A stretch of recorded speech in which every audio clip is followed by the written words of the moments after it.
2025-এ 54,700 different রকমের position eliminate করা হয়েছে বিভিন্ন ধরনের কোম্পানি থেকে। আমাদের মার্কেটে যখন একটি পজিশন ওপেন হয় সেখানে কিন্তু 15 বছরের যিনি এক্সপিরিয়েন্স উনিও অ্যাপ্লাই করেন। আমাদের যারা স্টুডেন্ট, যারা 6 মাস আগে গ্র্যাজুয়েট করেছে, ফ্রেশার, তারাও কিন্তু অ্যাপ্লাইটা করে।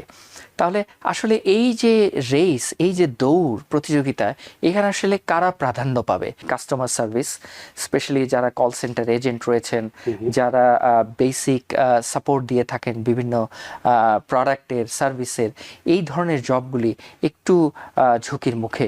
তার কারণ হচ্ছে আসলে মেশিনই এখন এই কাজগুলি করতে পারে। ক্যাশিয়ার, আপনার ফ্লোর সুপারভাইজার, ইনভেন্টরি ক্লার্ক, এই ধরনের জবে যারা রয়েছেন, এগুলি একটা সময় অসুবিধা হবে।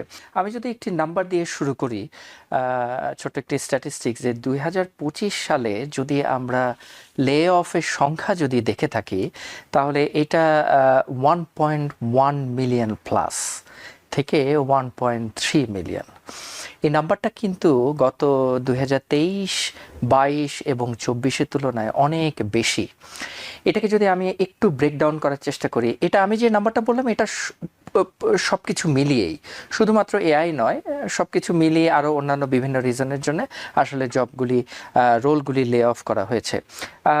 শুধুমাত্র যদি আমি এআই এর ইম্প্যাক্টের কথা চিন্তা করে যদি আমি বলি, তাহলে 2025-এ 54,700 ডিফারেন্ট রকমের পজিশন এলিমিনেট করা হয়েছে বিভিন্ন ধরনের কোম্পানি থেকে।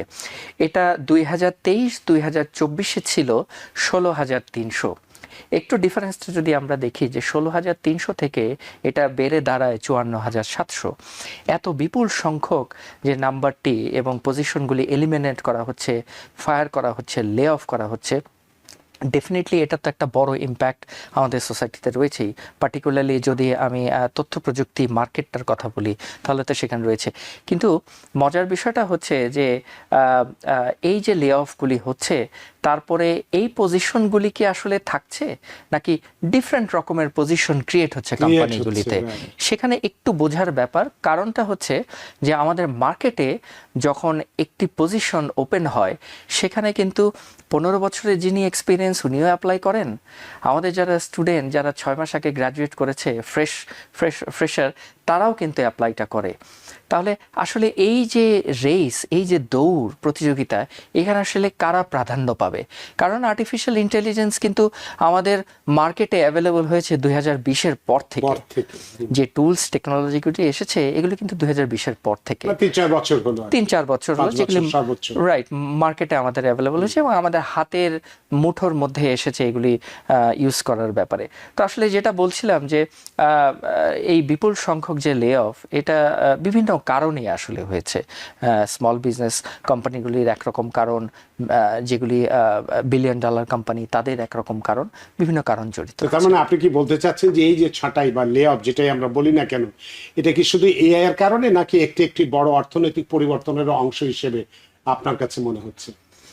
আসলে মিশ্র একটি এখানে কারণ রয়েছে। একটা হচ্ছে যে প্যান্ডেমিকের সময় আসলে টোটাল সিনারিওটা চেঞ্জ হয়ে যায় মার্কেটে, জব মার্কেটের। বিভিন্ন স্ট্যাটিস্টিক্স অথবা রিপোর্ট যদি আমরা দেখি, পার্টিকুলারলি ডিপার্টমেন্ট অফ লেবার থেকে যেগুলি পাবলিশ হয়েছে, অবশ্যই আমরা যেতে পারছিলাম না ইন পারসন, লোকজন চাকরি ছেড়ে দিচ্ছিল, একটা ভীতি কাজ করছিল যেহেতু হেলথ রিজনের কারণে। এই জন্য কোম্পানিগুলি তাদের প্রোডাকশনের ঘাটতি না হয় সেজন্য যেখানে 4 জন দরকার সেখানে তারা 6 জন হায়ার করেছে। বাজেটটা তখন এত বড় ইস্যু ছিল না, তারা বাজেটগুলি স্প্লিট করে তারা 4 জনের জায়গায় 6 জন 7 জন পজিশনে নিয়ে নিচ্ছিল, কারণ আসলে বুঝতে পারছিলাম না আমরা কি হবে সামনে।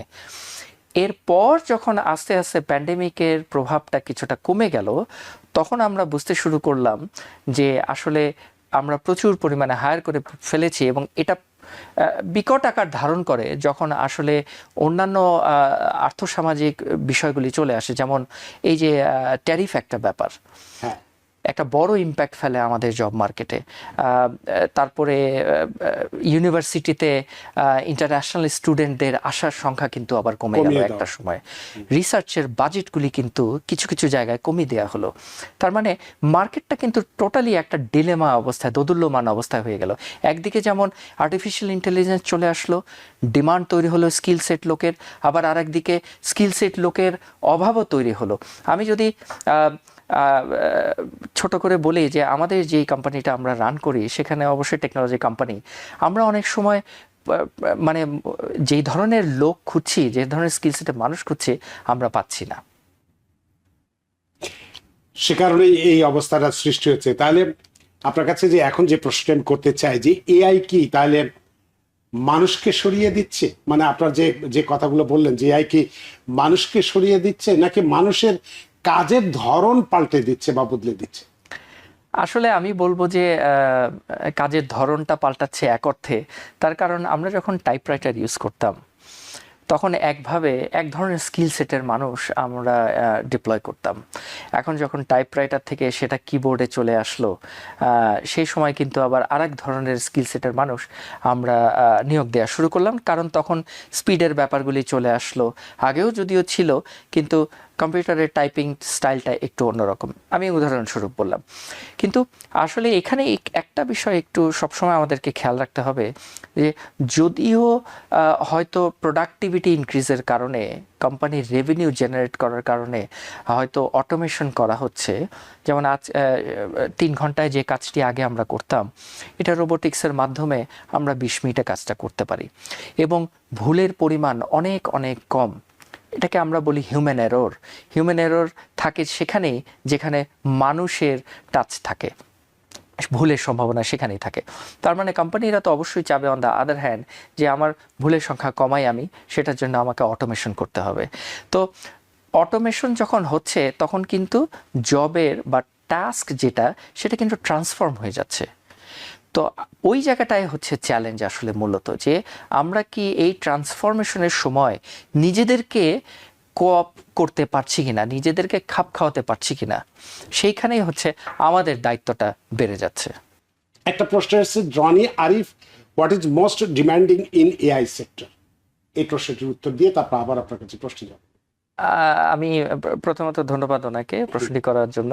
আসলে আমি যদি প্রশ্নটি বুঝে থাকি যে কি ধরনের সেক্টর ডিমান্ড করবে, আসলে কয়েকটা সেক্টর আছে। প্রথমত আমরা বলে থাকি বারবার যে থিওরির চাইতে হ্যান্ডস অন এক্সপিরিয়েন্স বা স্কিল ট্রেড যেগুলি আছে সেগুলির ভ্যালু কিন্তু আস্তে আস্তে বাড়বে। এটা আগেও ছিল, সামনে কিন্তু আরও বাড়বে।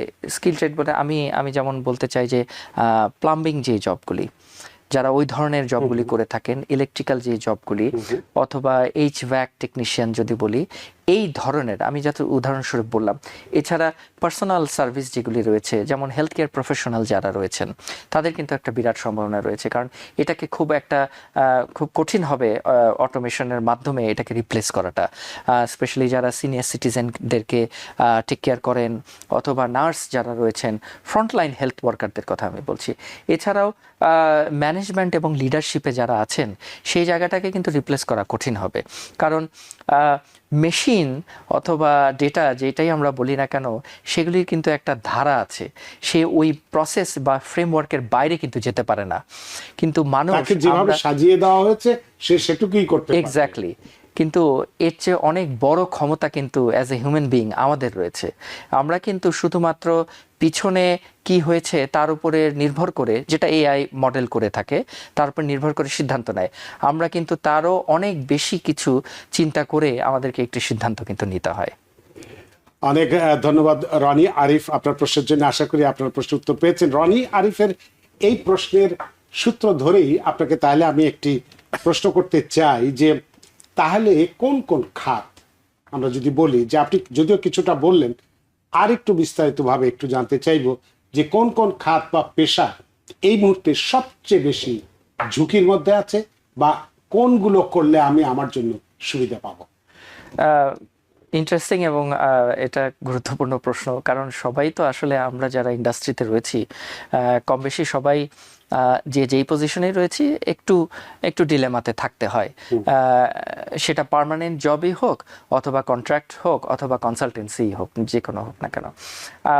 আমি বলবো যে কয়েকটা সেক্টর অলরেডি আইডেন্টিফাইড, যেই সেক্টরগুলিতে বড় ইম্প্যাক্ট ফেলছে। একটা যদি আমি বলি কাস্টমার সার্ভিস, স্পেশালি যারা কল সেন্টার এজেন্ট রয়েছেন, যারা বেসিক সাপোর্ট দিয়ে থাকেন বিভিন্ন প্রোডাক্টের সার্ভিসের, এই ধরনের জবগুলি একটু ঝুঁকির মুখে। তার কারণ হচ্ছে আসলে মেশিনই এখন এই কাজগুলি করতে পারে এবং সরাসরি প্রশ্নগুলি নিতেও পারে, উত্তরও কিন্তু ওইভাবে দিতে পারে। রিটেল এবং ই কমার্সের ক্ষেত্রেও এটা একটা বড় নেগেটিভ ইম্প্যাক্ট ফেলবে, স্পেশালি ক্যাশিয়ার, আপনার ফ্লোর সুপারভাইজার, ইনভেন্টরি ক্লার্ক, এই ধরনের জবে যারা রয়েছেন, এগুলি একটা সময় অসুবিধা হবে। অ্যাডমিনিস্ট্রেটিভ ওয়ার্ক যেগুলি রয়েছে সেই জায়গাতেও একটা সময় ইম্প্যাক্ট পড়বে। তার কারণ অ্যাডমিনিস্ট্রেশনে যারা রয়েছেন যে ধরনের কাজগুলি করেন, আসলে এই ধরনের কাজগুলি একটা রোবট খুব ইজিলি, খুব কম সময়ের মধ্যেই কিন্তু আপনাকে ম্যাক্সিমাম এফিসিয়েন্সি রেজাল্ট আপনাকে প্রডিউস করতে পারবে। তাহলে আসলে আমার তো 50,000 বা 40,000 দিয়ে একজনকে রাখার দরকার নাই, সেখানে যদি আমি একটা মেশিন বসাই দিতে পারি। কিয়স্ক আমি বিভিন্ন জায়গায় দেখেছি। জাপানের কথা যদি আমি বলি, সেখানে ব্যাংকে যখন আমরা যাই, আমরা দেখেছি ব্যাংকে হয়তো বা বেসিক যেই কাজগুলি অপারেশন, তার 20% একটা রোবটই করতে পারে। তাকে রিসিভ করা থেকে শুরু করে, তাকে টিকিট দেওয়ার থেকে শুরু করে এবং চেক বই ইস্যু করা থেকে এই কাজগুলি করে থাকে। ডিটেইলে যখন যাই তখন আমরা তখন মানুষের হাতে লাগছে।